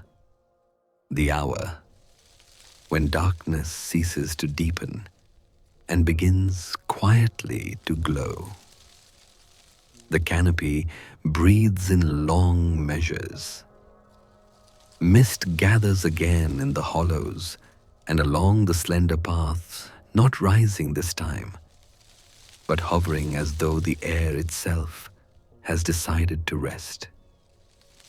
And above, the first light of the moon breaks through the branches, a silver hush poured gently over the world. It begins with a faint shimmer, the kind of light that reveals rather than illuminates. The trunks of trees glisten faintly where dew has gathered, each droplet a polished note of reflection. The oak's broad arms, once dark and immense, now wear a thin sheen of silver. The forest no longer hides its depth. It simply offers it vast yet tender a night opened in invitation. The lanterns, still warm, hum beside the moss-covered stone. Their flames burn lower now, faint hearts of gold suspended within glass. In the moonlight, their glow seems to merge with the silver around them. Gold meeting white warmth, meeting coolness, creating a harmony of quiet color that feels like music for the eyes. No sound, no movement, only this soft chord of light playing across bark and air. The path ahead shimmers faintly beneath the canopy. Each fallen leaf catches the moonlight differently, one bright as ivory, another shadowed into bronze. Together, they resemble a river frozen mid-motion, flowing not with water, but with reflected time. The breeze returns, gentle as breath, against the skin, and the leaves stir, not falling now, but turning slightly as though adjusting themselves to listen. Above, the moon climbs higher. It moves with imperceptible grace, silvering the tips of the tallest trees. The air turns clear enough to taste cool metal, faint pine, and the sweetness of wet bark. Each inhale carries the weight of peace. Each exhale, the release of thought. This is the hour when night reaches its true shape, not dark, but luminous. Far beyond the clearing, an unseen stream continues its whisper. It seems slower now, its rhythm measured, the water gliding more than flowing. Its voice joins the forest's quiet symphony, a subtle undercurrent, steady as heartbeat, ancient as stone. Sometimes the wind bends its tone, making it almost melodic, a silver thread weaving through shadow and leaf. In that sound, the night seems to find its center. A hand adjusts the smaller lantern once more, lowering the flame until it trembles like a distant star. The glass fogs briefly, then clears, leaving behind a fine film of moisture that catches the light and scatters it in a faint halo. The halo lingers on the hand itself, softening its edges, making skin and air indistinguishable. Even human presence becomes part of the night's design, neither guest nor intruder. Only another note in the long, quiet chord. The throw, folded across the bench, carries a faint warmth still. Its fibers are silvered by the moonlight, glowing along their threads like woven mist. The bench itself wears the traces of dew droplets trembling at its edges, round as glass beads, each one reflecting a miniature moon. When touched, they merge, forming a single glimmer that rolls down the wood and disappears into the earth below. A new sound emerges, low, resonant like a hum beneath hearing. It might be the wind deep in the hollows, or perhaps the trees themselves settling into the gravity of night. Whatever its source, it brings no disturbance. Rather, it fills the air with the sense of belonging, as though every living thing here breathes in concert. The canopy above sways once softly, and the hum deepens, grounding the moment in a peace so vast it feels infinite. The moonlight filters through the gaps in the leaves, casting delicate lattices on the ground. They shimmer faintly when the breeze passes, patterns forming, dissolving, reforming. One hand reaches down and traces a small patch of light on the moss, feeling the cool damp beneath. The pattern moves, glides over the fingers, then slips away. It is like touching a passing thought, something momentary yet whole. From far beyond the forest, a night bird calls one single note that seems to hang in the air, luminous and pure. Its echo drifts between the trunks, folding gently into the space above the lanterns. The note does not end so much as dissolve into quiet, as if it had been absorbed by the trees themselves. The forest answers in silence, a silence so generous it seems to bless the sound that preceded it. The sky has cleared entirely now. Between branches, the stars reveal themselves not bright, not many, but clear. They shimmer faintly through the thin veil of mist, their reflections flickering in the small pool beside the roots. In the water, the stars appear to drift like fireflies, patient, weightless, belonging perfectly to this hour. Above and below, heaven repeats itself, and the forest rests between the two. The larger lantern is turned down once more until its light barely breathes. The clearing grows dim, the world reduced to moon mist and memory. The moss gleams like low-lit velvet. The trunks gleam like pewter. The path, almost invisible, now remains open, not leading anywhere, simply existing as invitation. Somewhere within the forest, a branch creaks, not from age or strain, but from ease. The kind of sound made by something that has finally relaxed. Another responds, then another, until the canopy hums faintly with the soft, woody rhythm of settling.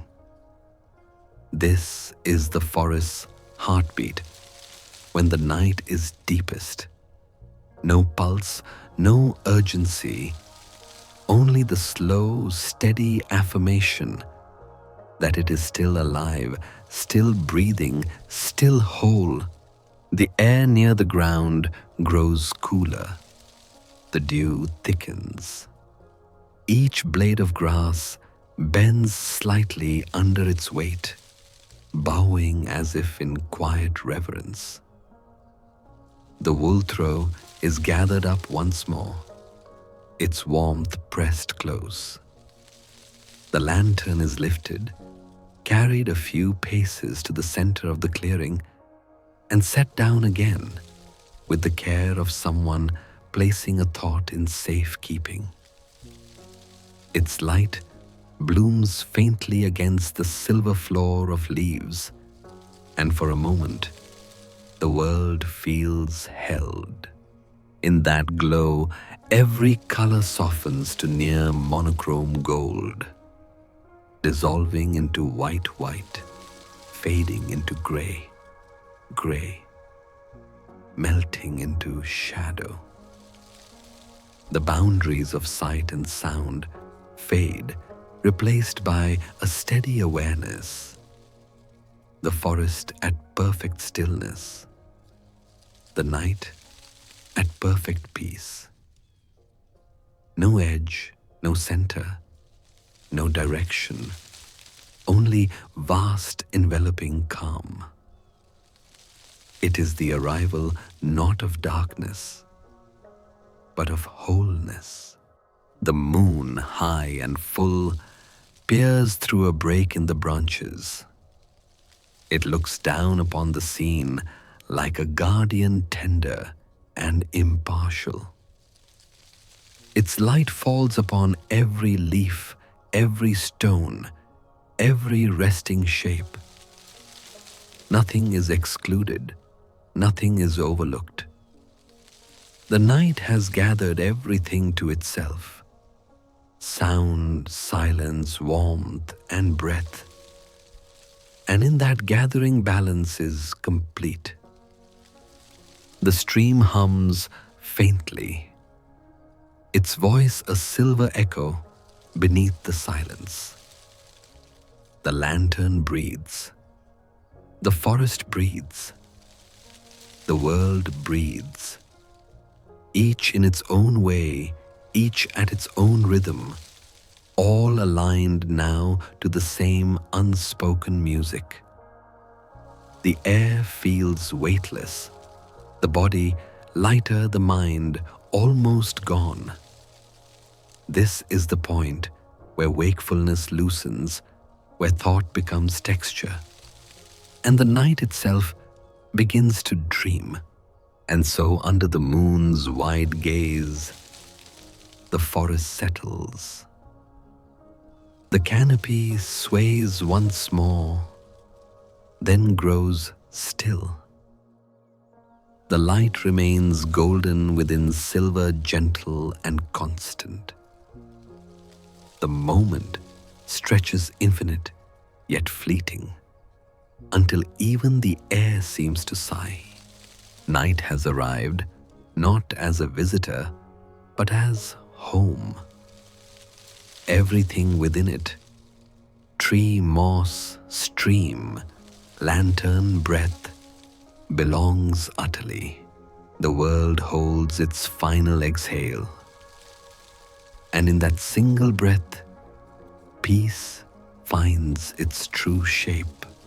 The hour has grown round and weightless, the kind that has no number, only depth.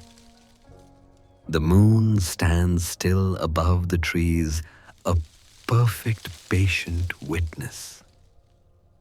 Its light no longer seems to fall onto the forest, but to rise from within it, as though every trunk, every leaf, every quiet shape has learned how to glow softly from its own center.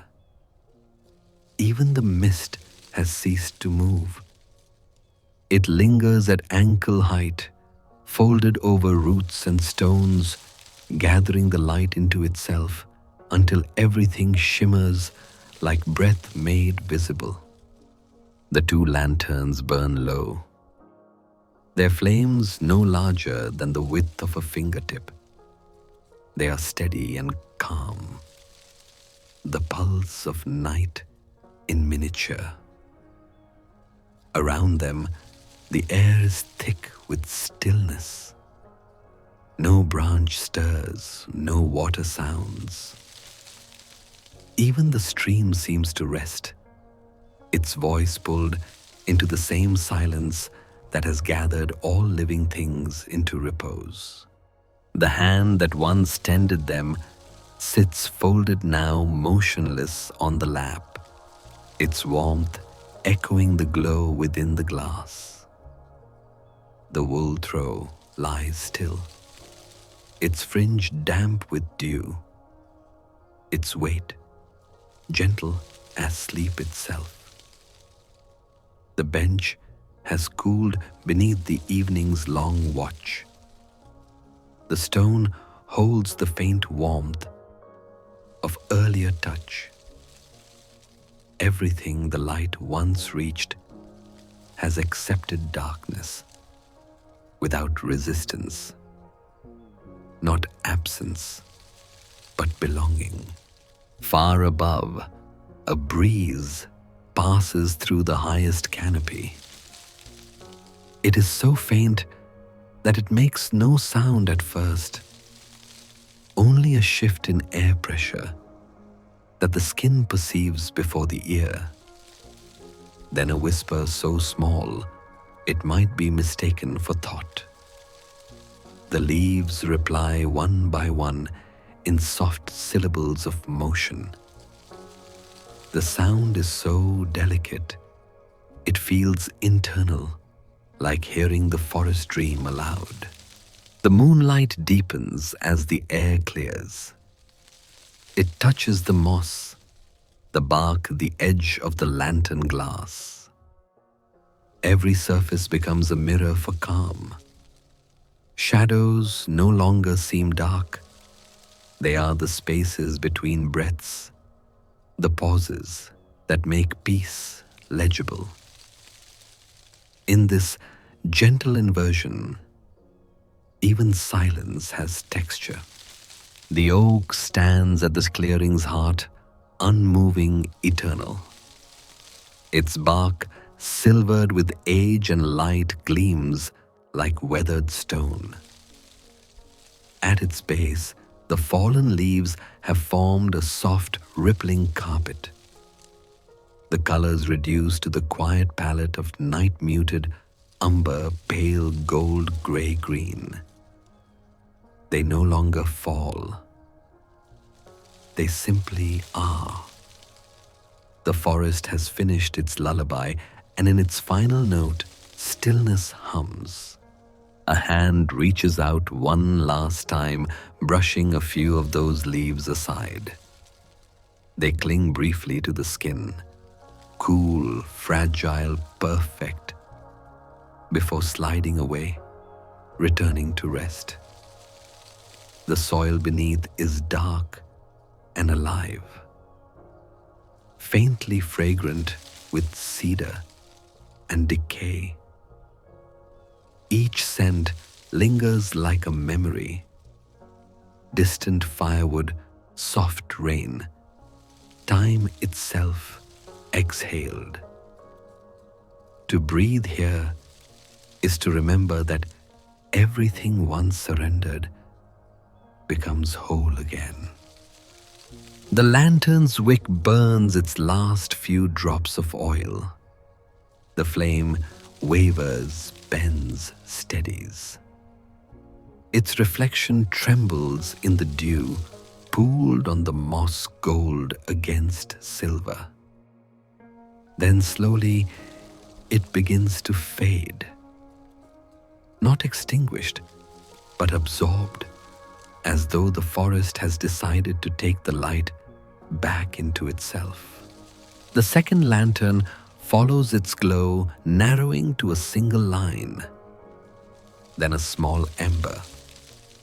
The glass darkens. A thin curl of smoke rises, pale, weightless, sweet. It spirals upward, mingling with the mist, until the air itself seems perfumed by quiet. The light is gone, yet the world remains luminous. The moon has taken over. The forest now feels endless. The horizon has dissolved. Distance no longer exists. What was once path is now dream. What was once tree is now outline. What was once sound is now heartbeat. Everything converges in a kind of gentle unity. No longer a place, but a state. The night has finished gathering. What remains is only peace. A leaf drifts downward, slow and untroubled. It lands on the surface of the small pool beside the roots. The ripple it creates is soft, circular, deliberate. Each ring widens, then softens, then fades until the surface returns to glass. Above and below, the moon looks back at itself, flawless in both reflections. The air is cool but kind. It presses lightly against the skin like fine linen, carrying the faint sweetness of moss and the mineral taste of distant rain. Every inhale seems longer than the last. Every exhale feels like surrender. Breath slows until it is almost indistinguishable from the forest's own rhythm. This is the moment when consciousness drifts, not vanishing, but expanding until it fills the silence completely. The stars shimmer faintly through the canopy. Their light filters down in thin silver threads, weaving patterns on the ground that shift and fade with the movement of leaves. No pattern lasts long. None needs to. Each one arrives, glows, disappears, a celestial echo of falling leaves, of time turning softly in place. The night, too, has learned the art of impermanence. The oak stands still and strong, its roots deep, its crown endless. Somewhere within its core, sap moves slowly, thick, patient, eternal. The sound of that movement cannot be heard, but it can be felt. A hum that fills the chest, a rhythm that speaks without words. Be still, be here, all is already whole. The last remnants of mist begin to thin, drawing upward like silk lifted from water. The clearing emerges beneath it, calm and bare. The stones gleam softly. The path reappears faint and golden beneath silver dust. The forest has reached its full rest. Nothing more to release, nothing more to hold. Time itself seems to pause respectful before such completeness. The pool beside the roots mirrors the stars. Their light trembles across its surface like quiet laughter. The fallen leaf floats near the edge, half in shadow, half in radiance. Its reflection, darker, dimmer, follows it perfectly, so that two worlds coexist upon the same still water. No boundary separates them. They are the same dream seen twice. A long sigh moves through the trees. Not wind, not sound, but something in between. It carries the scent of pine and the faint sweetness of lichen warmed by moonlight. Every branch bends slightly as if in acknowledgement. And for one eternal moment, everything breathes together. Forest air, light, and unseen heart as one. When stillness returns, it is absolute. The lanterns have gone dark. The moon hangs high and gentle, casting its cool blessing upon every resting thing. Nothing moves now but time itself, slow, circular kind. The forest sleeps, and in its sleep it dreams, not of day but of being. The dream has no edges. It is not of memory or hope, but of presence, a vast, endless awareness, calm as deep water. In that awareness, every sound, every breath, every shimmer of dew becomes part of the same perfect stillness. The trees no longer remember. They simply are. And in their being, they cradle the world. Above the stars, watch in quiet delight their faint light falling like benediction.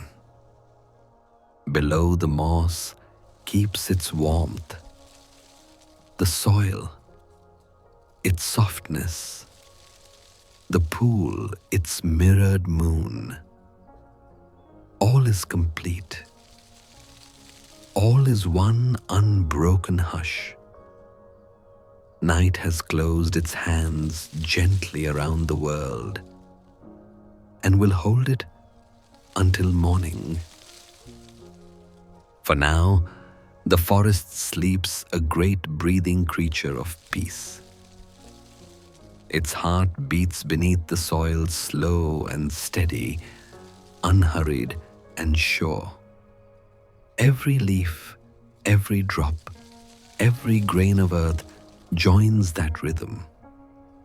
And somewhere within that rhythm, the dream of rest becomes real. The moon drifts higher, serene and unwavering. A final breeze moves through soft as a blessing, brushing across the still branches, across the quiet bench, across the cooling stone. Then all motion ceases. The forest rests in its entirety, a single infinite exhale. Nothing more is needed.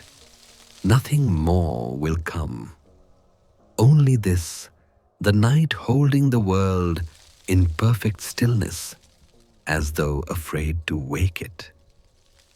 Peace hums in every particle of air. And within that hum, the promise of dawn sleeps quietly waiting. Sleep well, dream softly, and may the night hold you kindly.